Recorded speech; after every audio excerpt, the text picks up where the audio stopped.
Hello and what is going on, guys? Welcome back to the channel. My name is Miguel and you're watching Miguel EDC. Today we got another awesome video here, review video for you guys, going over the Spyderco Manix 2, this awesome EDC knife right here. Oh man, has this guy been a blast to EDC. It's been awesome. It really has been a treat and I cannot wait to tell you guys all about, the experience carrying this guy, what EDC and this knife has been all about, the good, the bad, the ugly, and everything else in between. Before we get started, keep in mind there are links for this knife and any other knife you see in the video linked down below in the description. Those links do help out the channel at no extra cost to you. And also, if you don't mind hitting that like button before we get started, that would really mean a lot to me. And guess what? It's free. So you'll be helping out, supporting the channel a ton, just hitting the like button for the algorithm, and I would love you forever. Thank you so much. Let's go ahead and dive into the video. So the Spyderco Manix 2, I did an unboxing for this guy not that long ago. It was definitely a very awesome treat for me to take out of the box and start EDCing right away. It's been awesome so far, no complaints. So we're gonna get right into the nitty-gritty, everything you need to know about this knife, whether you're considering buying it, whether it is something that has been in your mind, you just want to add it to your arsenal, rotation, whatever the case may be. We're gonna get into it. So let's start things off here with a quick measurement on this guy very quickly. Let's take a look at that. If I can only find my measuring tape, I wonder what that is. Here we go. All right, so total length on this guy, we're looking at a total of 8 inches on the dot, total of 8 inches overall length right there.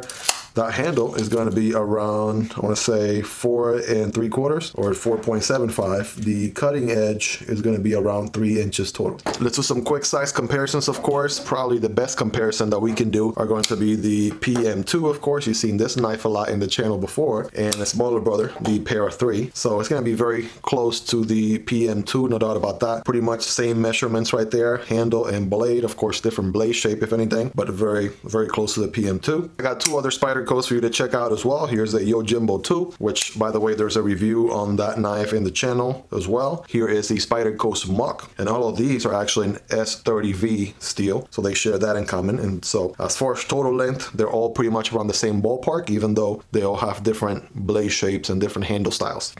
Let's do some of the usual suspects. Here's the AD 20.5. Here is the Wrap Model 1. All right, so yeah, the AD 20.5 is a little bit smaller. Wrap Model 1 still a larger knife. And last but not least, let's do the Wrap Model 2, which of course is going to be a lot smaller as well. So that's it for some quick size comparisons, just to, again, give you guys a ballpark idea there. What is it like as far as when it is folded or carry profile? Well, it's going to be somewhat similar to the Wrap Model 1. I think the Wrap Model 1 might be just a little bit thicker right there. We're going to go in reverse order. Here's the AD 20.5, which is a little bit slimmer there. Then the Manix 2. Here's the Yojimbo. So that's pretty much even right there with the Yojimbo 2 Smock, right, very similar to the Spyderco Smock. And last but not least, the PM2, which is going to be very similar to, also comparing it to the Para 3, and as you can see, it's going to be pretty much right on the money. So what does it look like when it is folded? Well, actually, this is going to be one of those wide knives, as we've seen on the channel before. Probably, again, the biggest, whoa, what just happened? Probably the better comparison here. There it is, next to the PM2 and Para 3 again. As far as how much they stick out, probably the Manix is going to be probably the widest, right, when it comes to how wide it is when folded in the pocket right there. You guys be the judge. I want to say even the Yojimbo might be a little bit narrower, if anything, by a hair. Nothing beats the Spyderco Smock. That one takes the cake for sure, right, as far as how slim that one is. And then last but not least, here is the Wrap Model 1, and here is the Demco AD 20.5. So Demco AD 20.5, even though the blade actually sticks out of the handle quite a bit when folded, I don't think it comes even close to the Manix. So the Manix just takes a little bit more room, something to keep in mind right there. So here's the fun part, right? This guy is a little bit on the slightly heavier side, and if you saw the unboxing, you know what I'm talking about. So let's do a quick weight check on this guy briefly. All right, it is again on the heavier side. For reference, the PM2 comes in at 3.8 ounces, and the Para 3 comes in at 3.8. Even the Yojimbo comes in at 4 ounces, 4.1 ounces. Always wait till the last second for that to shift, right? 4.1 ounces on the Yojimbo, but the Manix 2 takes the cake at 4.8 ounces, guys. So quick blade stock thickness on this bad boy, 0.12 inches, pretty common there. I want to say the PM2 Actually, PM2 is going to be a little bit thicker. How about that? 0.14. And something like the Pair 3, 0.14 inches there, right? So this one's going to be just a tiny bit slimmer on the blade, 0.12. As per usual, we do a quick hardware check in all the review videos in the channel here. The tools that I'm using here are part of the Strebito tool set, and they're linked down below. They're very recommendable. Checking on this guy, I want to say my guess is the pivot is going to be a T10. That looks nice and robust, and probably T8 everywhere else, including the pocket clip. This is an aftermarket pocket clip right there, deep carry pocket clip, so we'll get more into that in just a second. Here we go. Where's my T10? All right, checking the pivot. Yeah, that is definitely a solid T10 right there for the pivot. And let me grab my T8. Here we go. Yep, T8 right there on the body screws and also in the pocket clip. So pretty much T10 and T8 all around, big hardware, just the way I like it. None of that T6 nonsense going on around this guy. So, all right, let's get into the meats and potatoes of the video, right? What is EDC in this guy all about? Well, first of all, let's start with the basics. This is a Spyderco, and I've become a somewhat Spyderco aficionado recently because, like I've said in many videos, I think everyone that starts their EDC journey at some point, they have sort of an issue with Spyderco. You know, at first they're not strikingly the most beautiful, attractive knife, so to speak, out there, but over time, when you start experiencing a knife or two, then you start realizing, okay, well, I get it now. I see what the Spyderco fever is all about, and that's kind of what's been happening to me over a period of time. I started with my PM2, my Pair 3, now I got a Smock, a Yojimbo, and then this guy is my 5th Spyderco, and I just been loving every single one, EDCing them for their own unique features, just been loving it. So what do we got going on with this guy? We have a satin finish S30V blade going on here, leaf shape, and this one is done in USA, good old USA, Golden, Colorado factory. So that's awesome. If you're looking for a good USA made knife, you have a good solid choice right here. I went for the G10 option on this one, even though there is a lightweight version. For some reason, I still can't get behind the lightweight plastic handles, FRN, whatever those lightweight versions are. So I'm always gonna opt for the G10. In my opinion, they're a little bit better, much more grip on these, and so that's what I have going on here for this guy. We have some awesome liners on this guy which are not milled. That probably helps explain the weight a little bit, right?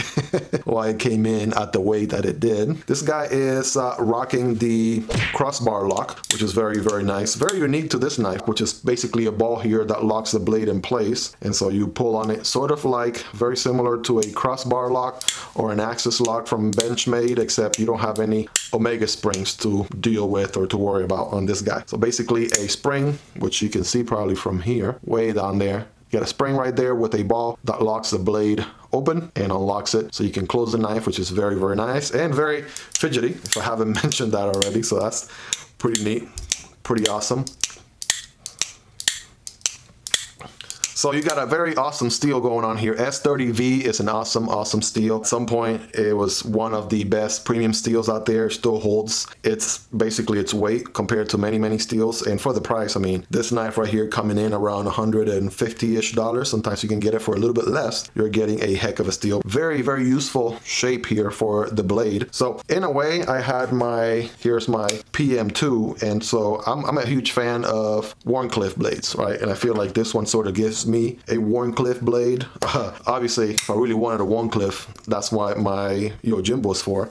But this one is sort of like an in-between, right? Between these two, that's where the Manix comes in, I feel like. So as far as the blade shape goes, something that this blade has going for it is you have access to the tip a little bit lower, I think, than the PM2. And so that's gonna help you with making those utility cuts or draw cuts a little bit better, in my opinion. This one just sort of curves up just a bit more. This one, again, tip is a little bit lower, which is good for that. It has a flat grind going on just like on the PM2 and Pair 3, which is nice. So it's gonna be a very, very slicey blade, no doubt about that. We'll do a paper and cardboard test here a little bit towards the end of the video if you want to check that out. But yes, that flat grind is gonna make this knife a super, super slicey EDC knife. This is not only a very fidgety and also very secure, very strong locking mechanism, but it's also ambidextrous, right? Not that my left hand has the same skills as my right hand, but so you can see here, I can operate the knife with my left hand, no issues whatsoever. And here's my right hand just on frame, so you don't think I'm cheating here. But yeah, an awesome ambidextrous knife, and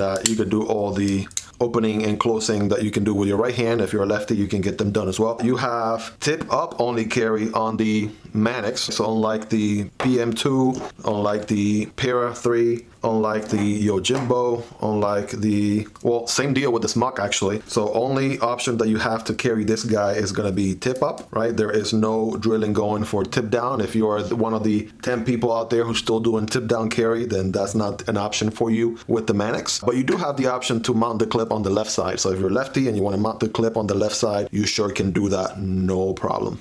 Let's talk ergonomics on this guy for a moment.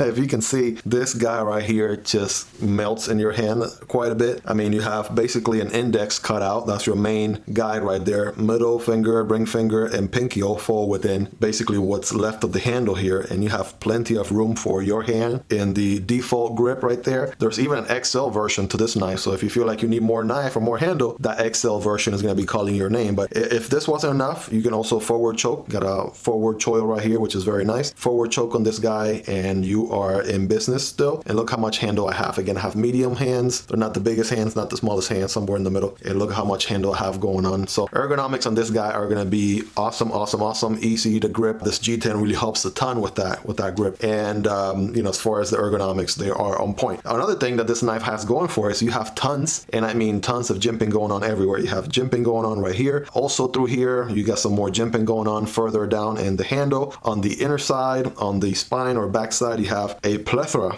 of jimping going on, not only on the actual blade, but also some more as part of the liners right there, which is very, very neat. I'll give you guys kind of like an angle there so you could see what I'm talking about, right? What that translates into is that when you are grabbing this knife is not going anywhere, right?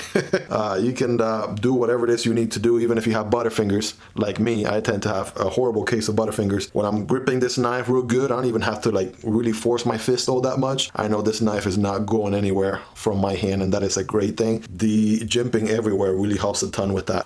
Funny story really quick about this guy, which is kind of funny in a way. Maybe you agree or disagree with me, but this is not my original Manix 2. As a matter of fact, my original Manix 2 is this guy right here. So as you can see, this one is less broken in, right? I got this one probably 3 or 4 days ago. And this is the original Manix 2 from the unboxing. I don't know if you can notice the difference. This one is more broken in, right?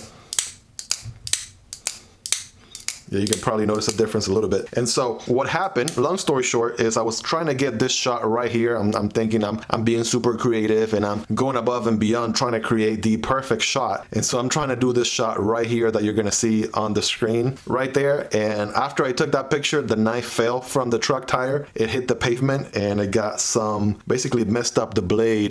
The camera's not gonna pick it up, honestly. It's very, very minimal.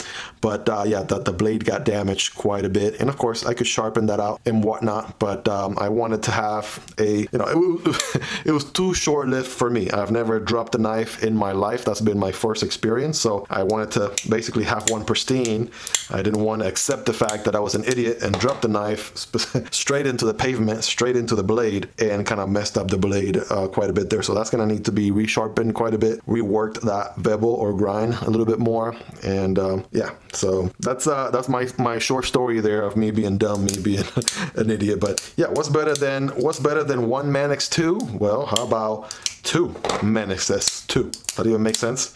Not one, but 2 of them. But this actually leads me into the next point. So by default, you have the Spyderco clip, which for years, right, they have been given tons and tons of feedback. Hey, Spyderco, your default clip is not the most deep carry. And they have sort of brushed it off and said, hey, we don't really care about that. Let the aftermarket handle that. And, you know, let the aftermarket find a solution for, or otherwise not so deep carry pocket clip. And so what I did right away with my original one, and obviously ended up moving it to this other one here as soon as I got it, is I went and added the deep carry pocket clip right there, which as you can see, it's gonna make this knife very, very deep in the pocket. None of it is gonna be showing. This one's also linked down below in the description if you want to check it out. And honestly, it does just the same amount of work. It's a little bit shorter, which is good, and it's gonna be very deep carry right there, which is nice. All right, how aligned is this guy? Well, here is the new version. That's pretty aligned. You guys be the judge right there. Here's the original version, right? The original version right here, that's still pretty aligned. So yeah, alignment on this guy is going to be awesome. Spyderco knives,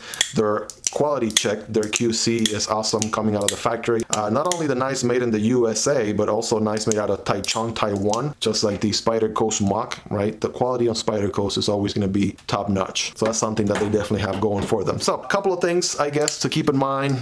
You know, some cons, if anything. I don't really see them as that bad, but again, if you're considering getting this knife, you're watching a review video on YouTube, you want to be educated on everything that you need to know so you can make an educated purchase, right? Something to keep in mind, and something I did notice, the tip is somewhat, I don't know, it's a little subjective, but the actual blade is going to be maybe a little bit thinner than the PM2, but not by much. So just like you wouldn't actually pry with the tip of your PM2 or your Para 3 or even your Yojimbo, which, I mean, that would be just kind of dumb, right? You shouldn't be prying with any tip of your knife. Seriously, that's why you get a pry bar for it. So yeah, it's easy to see how you will break this tip if you try to do any type of prying. These Mach sort of solves that issue a bit because it's just maybe a little bit thicker in the tip right there. But again, I wouldn't even do that with this Mach anyway. So yeah, don't be silly and try to pry with your Spyderco, period. But this is not a prying tool, guys. This is a slicing, cutting tool. So treat it as that. Treat it with respect and you're not going to be disappointed.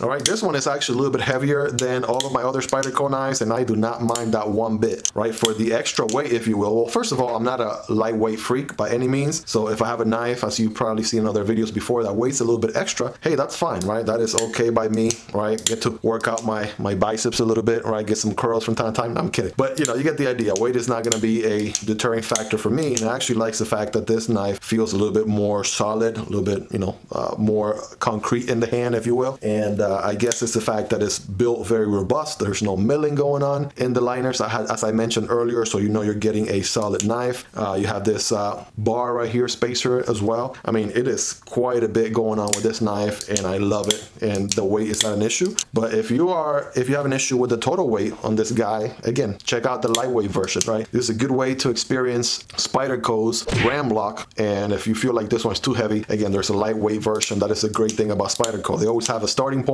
with the lightweight versions, then they move up to the G10s, and then they move up to the sprint runs, which, by the way, the spring runs on this guy are through the roof. Just like with the PM2 and Para 3, Spyderco loves to do sprint runs on the Manix every year, right around the spring season. You can find a plethora of different steels. You can find a plethora of different handle combinations and whatnot. And so if you actually want this knife, but you're wanting something a little bit like a sweeter combination, a special sauce, maybe one of those spring runs are going to be the way to go for you. I also found out, right, I can't say that I know this for a fact, me personally, but as I was doing the research for this knife, I found out that Spyderco uses red Loctite for the screws. So I know, I'm aware that one day when I try to take this knife apart, I might have a little bit of an issue. I might have to heat up the screws a little bit in order to get them loose because of that red Loctite. It would be nice if Spyderco used blue Loctite instead of red. Red is just very, very strong, and it's just a little bit of a nightmare to try to take out the screws because you could risk ripping through, messing up a screw somewhere. So you know, something for me to look forward to. I don't plan on disassembling this knife anytime soon, but when the time comes, I know I have to be very, very careful. If you're someone that loves to take your knives apart, that's an FYI right there on Spyderco. Again, doesn't mean the end of the world. They sort of don't really want you getting in there too much, it seems. But again, there's still some workaround that you can do, so that shouldn't be, you know, a deterring factor on its own. Now, something that's important to note, keep in mind, and I'm pretty sure that this is how it works, and it's the fact that Spyderco's, they have warranty for the products when you purchase them. If you do end up taking your knife apart, that does void the warranty. So keep that in mind anytime you are tempted to take apart your Spyderco knife, right? Check out the warranty on it and make sure you're fully aware of what you may be giving up if you do take your Spyderco knife apart. This is a quick paper cutting test. I know you guys like seeing that really quick. Again, we already know from the unboxing that these come very sharp out of the box, but again, in case you missed that, here we go. All right, now we're talking. Boom, boom. Or you guys be the judge right there, right? How sharp is this guy from a scale from 1 to 10? All right, so there's your paper. Let's do some diaper box Huggies cardboard here that I have laying around. Here we go.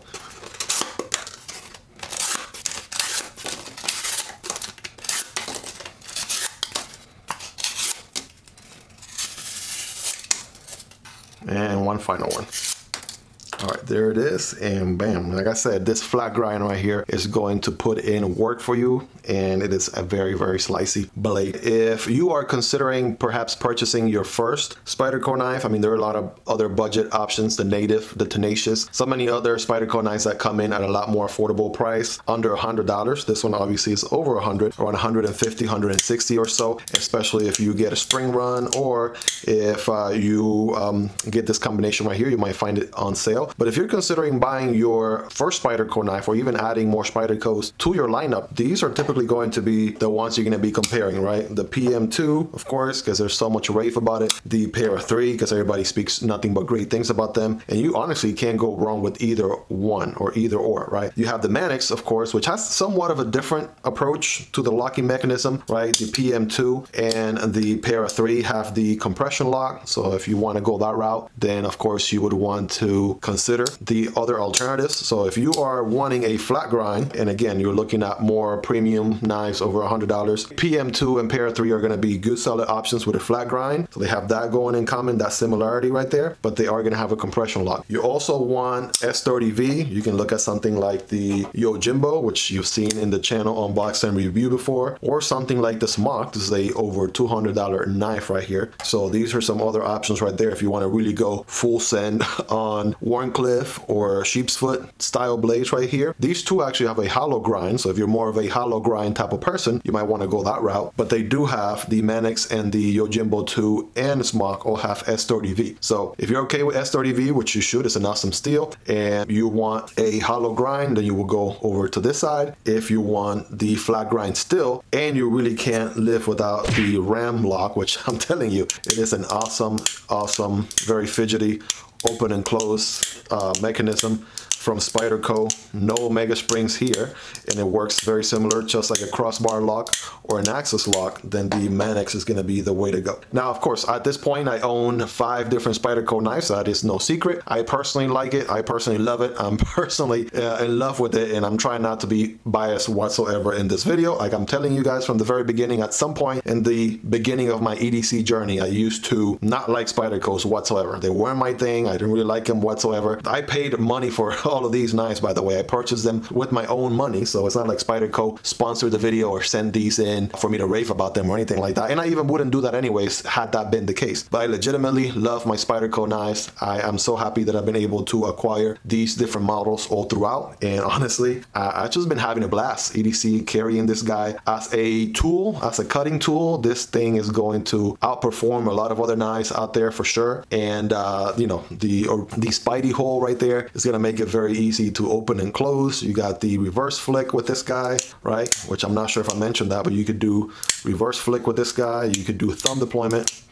So it's not going to be, probably not the most tactical knife if that's what you're looking for. If you're concerned about self-defense, the Yojimbo is probably a better bet for that because it was designed for self-defense. But if you're wanting to put it in work, if you're wanting to put in work, if you were looking for a workhorse of a knife, you cannot go wrong with the Manix 2. I recommend it highly. I recommend it as much as any of these 5 knives in the table. Recommend it just like any of these. And honestly, this is going to be an interesting video I'm probably going to make in the future, probably ranking all of these, because I just love each and every single one of them so much. So you have to be okay with the size on this guy. It's not the biggest knife, not the smallest knife, somewhere in the middle. You have to be okay with the weight. And other than that, my only other recommendation is don't be an idiot like me and drop your knife into the pavement and mess up your grind or bevel right off the bat. So there it is, guys. That is the review. Highly recommend the Spyderco Manix 2. You've seen the good, the bad, the ugly. Obviously, do your own research, check your local laws, and let me know in the comments if I missed anything. Was there anything that you would have wanted to have seen specifically? Was there anything that you wanted me to cover in more details? Or what other questions, follow-up questions do you have? I would love to answer those down in the comments below. If you made it to this point, you guys are the real MVPs. I really love each and every single one of you. Thank you so much for the support. According to my analytics, around 88% of you guys who watch my videos are not subscribed. And hey, I just want to ask you kindly, if you found value out of this video so far, please consider subscribing. I make all kinds of nice I make all kinds of knife videos, long form and short form alike, knives that I like, knives that I don't like, knives that I own, knives that get sent to me and whatnot. So please consider subscribing to the channel. Guys, we are 2,000 subscribers strong. I cannot believe that I've received so much support from the community. I've really been loving all the comments that you guys have been leaving in all the different videos. Thank you so much. I look forward to continue making valuable content for you guys to enjoy over a long period of time. And hey, who knows, at some point I may be able to do this full time. For right now, it is just a hobby that I'm passionate about, so I'll keep pursuing that as long as you guys keep letting me know that you like the type of videos that you're watching and that you want to watch more. Thank you all. Take care. Have a wonderful rest of your day, and I'll catch you guys on the next one. Peace.